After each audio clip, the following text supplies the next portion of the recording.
DVD, The Divine Intelligence of Animals, by visiting us online at www.smchbooks.com.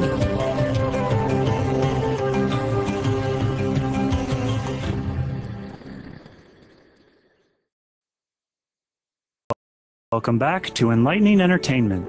In this final part of our interview, internationally recognized author and speaker Neale Donald Walsch shares with us his insights about the purpose of relationships in our lives, that is, our relationship with others around us and our relationship with the environment.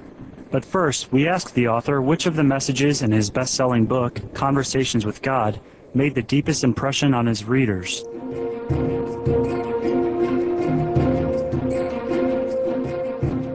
There's no such thing as right and wrong. You're the creator of your own reality. The idea of ownership, that you can own anything, is a fallacy, and that most people love in ways that have nothing to do with the real experience or purpose of love. That relationships are forged by most people for all the wrong reasons. Yeah, you talk about that off and on in your books. Yes. So what is the most compelling lessons can you teach about relationships? The purpose of relationship has nothing to do with what you can get or gather from another. The purpose of relationship has to do only with what you choose to give to the other.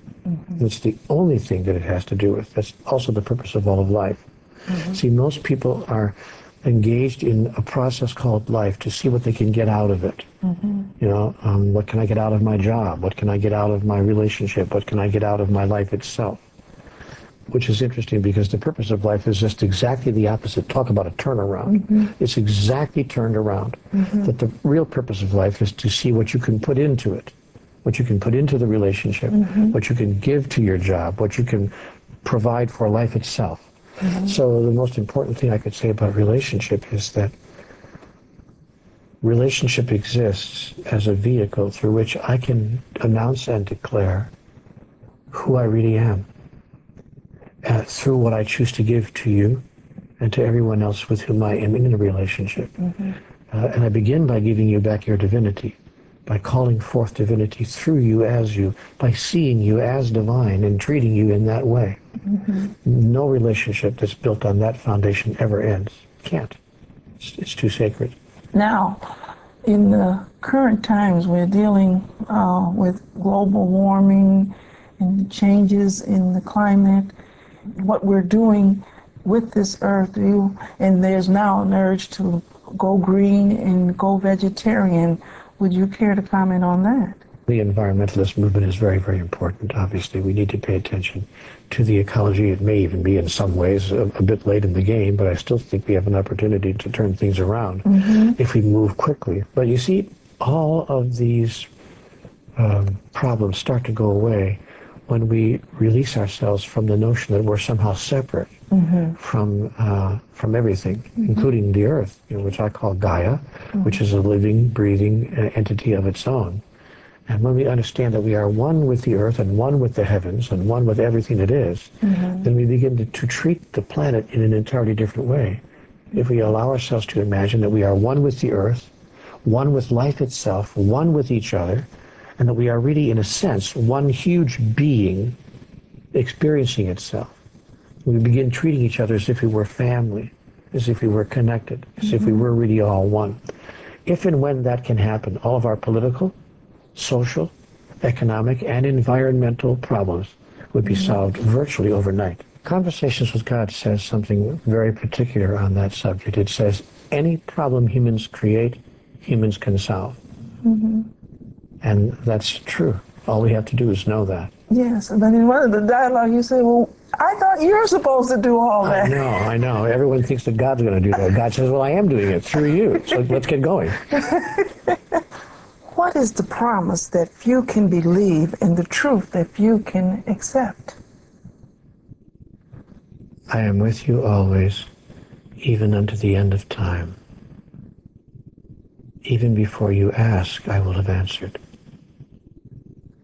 There is nothing that you cannot be, do, or have when you understand who you really are and that I am with you.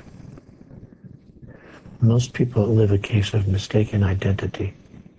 That is, they don't know who they really are. They imagine that they are something other than God, something other than divine. Only the wisest and clearest among us understand that their connection with the divine is true, ever-present, and very real. And they come from that place.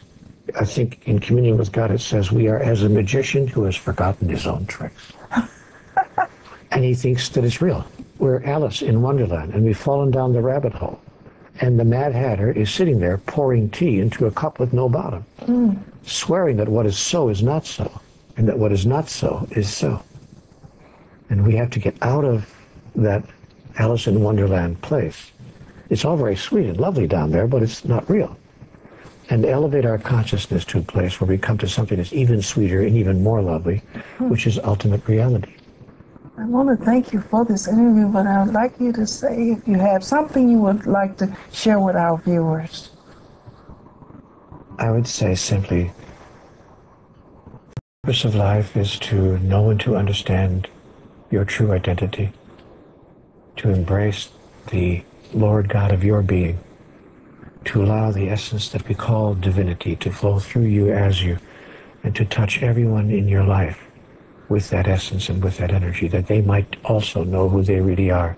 Thus, to change the world, to wake up the human species, and to give ourselves an opportunity to understand at last experientially who we really are. In this lies the healing of the world, and nothing less will do. So when you use your life for that purpose, then your life has true meaning and brings you the only true reward there can possibly be, which is awareness, consciousness, and the expression of that. Well, on behalf of Supreme Master Television, we wish you great Godspeed and success in all that you do, and good work with that foundation. Thank you. It's very sweet of you. Thank you very much.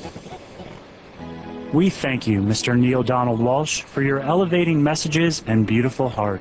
May you continue to be blessed, just as your works that have helped many others to open themselves to remembering God again in their daily lives. To our global viewers, thank you for your sacred company today on Enlightening Entertainment. Now, please stay tuned for words of wisdom after noteworthy news here on Supreme Master Television. May our lives be an exquisite expression of divine purpose in the bliss of true communion with God.